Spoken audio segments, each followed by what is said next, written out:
ఏదైనా ఎక్స్ట్రాడినరీ చేయాలి.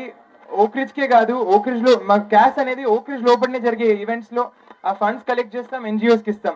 ఇట్లనే నడుస్తున్న క్యాష్ ని నేనేమనుకున్నా అంటే ఈ ఫండ్స్, ఇక్కడ వచ్చిన ఫండ్స్ ని మన స్కూల్ కోసం కాదు, మన స్కూల్ పేరు కోసం కాదు, బయట ఒక 10 మందికి సహాయం చేద్దానికి వాడదామని చెప్పి ఆ ఇనిషియేటివ్ నేను నా క్యాష్ మెంబర్స్ తీసుకున్నాము.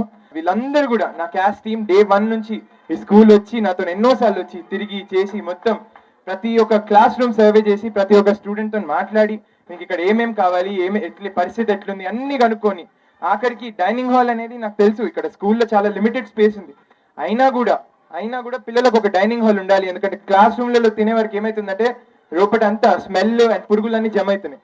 అవంతా ఉండకుండా ఒక డైనింగ్ హాల్ కట్టియాలి. స్పేస్ ఉన్నా లేకున్నా అంత అవసరమైతే బయట ఉన్న వినాయకుడి మండపంని తీసేసి ఇంకా పెద్దగా కాలనీ వాళ్ళ కోసం ఇంకా పెద్దగా వినాయకుడి మండపం కట్టించి ఉన్న వినాయకుడి మండపం దగ్గర మంచి గ్రౌండ్ చేసుకొని అక్కడ పిల్లలకు ఒక ప్లే ఏరియా లెక్క